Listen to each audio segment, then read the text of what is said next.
Today, I'm Michael Dion with WWDoT Computers, and I'm here to talk to you about buying a desktop. Most people like to run online or run out to the store and find the cheapest, most conveniently priced desktop that they can find. Cheapest is the easiest, and so that's what they go with. But there are a few things that you need to consider when purchasing a desktop. Keep in mind that with electronics especially, you get what you pay for. And if it's a cheap price, then it might also be a cheap computer. One of the first things that you need to consider is, are you going to buy a desktop or a laptop? And we're going to be discussing desktops in this webisode. We have another webisode that discuss laptops. You can see that in the link below if you would like to buy a laptop. I know most people now are looking for laptops because they're more convenient, but there is still a market for desktops. For example, if you're a PC gamer, then you're probably going to want a desktop. Bigger power output, more space. A desktop is just a bigger machine, and because it's bigger, you can put more stuff in it. If you're a work-from-home warrior or an occasional user of a computer, then a desktop is the perfect thing for you because it just gets more power at a fraction of the cost of a laptop. Let's be honest, there are a lot of desktops out there. Now, thankfully, there are things called filters, especially if you're shopping online, so you can filter out the things that you don't want from the things that you do want. But in order to make the search a little more bearable, let's go ahead and through some of these filters that you can discuss. And the first thing you need to figure out is what operating system you want. There's Mac, there's Windows, there's Linux, there's Chrome OS. There are all sorts of interfaces for your computer. Windows and Mac OS are by far the most popular. However, Linux and Chrome OS are gaining in the market. So don't be afraid to try something new. You need to find what is best for you. And there are plenty of tutorials out there to use any sort of operating system online. Next question you need to ask yourself is, are you a gamer? I don't mean like, oh yeah, I play Candy Crush. I mean like a gamer. And if you are a gamer, then great, but you need a computer built for gaming.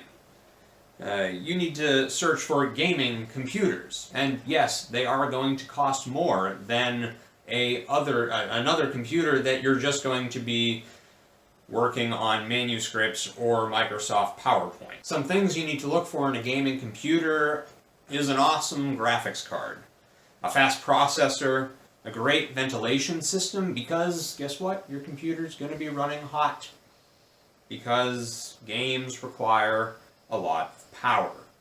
You don't want to melt down and lose the amount of money that you just put into a computer because it isn't vented properly. Next up, you need to think about what type of tasks you're planning on doing on this computer. Are you going to be doing video editing, or web editing, or internet tasks? And if you are, then what type of power do you need behind the tasks that you're going to be doing? If you're just going to be mainly browsing the web and playing Candy Crush, nothing against Candy Crush, then you don't need as much power as if you are going to be running Adobe or you're going to be video editing. So here are some things that you need to look at to determine your computer's use. First up is your CPU or processor.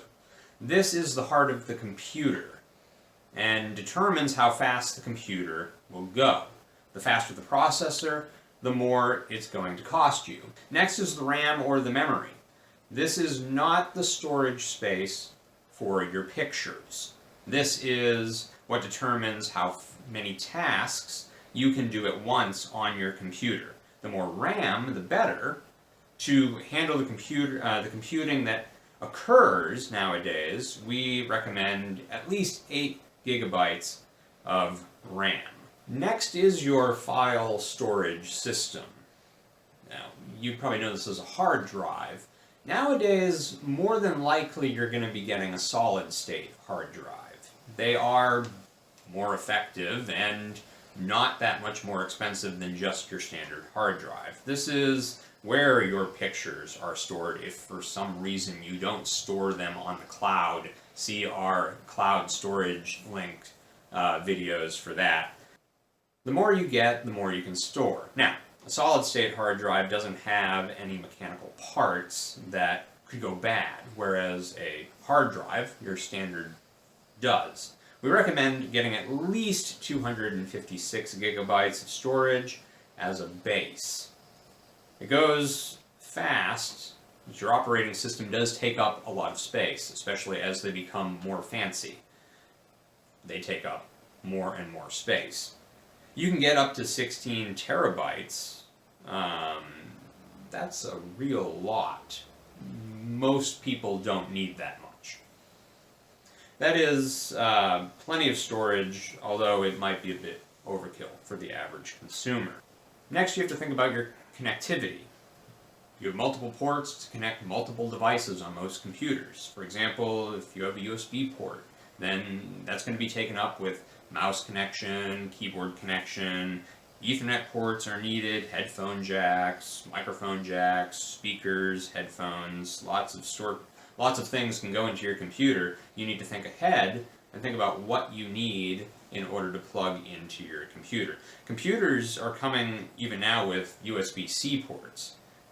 So if you have USB-C devices, such as a cell phone, make sure your computer has one of those. So let's talk about pricing. Inexpensive, be $30 to $100. You can find a microcomputer like a Raspberry Pi or a computer stick for this amount of money. This will do the minimal that you are looking for. Do not expect to do a ton with this, but you can do web browsing on it. Your mid-range computer is about $300 to $800, and this will probably cover most people. You can usually find the previous generation of computers at this price, and you'll get a lot of power out of this. It won't be the newest, flashiest thing, but it will be good, and it's a good price range. The expensive computers, $800 to $2,000. You can find a more robust computer, machines at this price range. Don't cut any corners. You will get a good quality machine that can last you up to 10 years. Investing in a computer like this with minimum upgrades will certainly be a long-term purchase.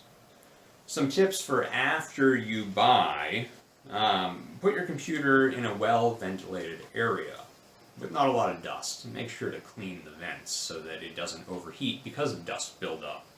Also, think about maybe needing to upgrade your computer at some point. Make sure that there are extra ports that you can literally put more hard drive space into it. And finally, list all devices that you plan to connect to your computer. That way you know if you have the right number of ports in order to use your computer effectively.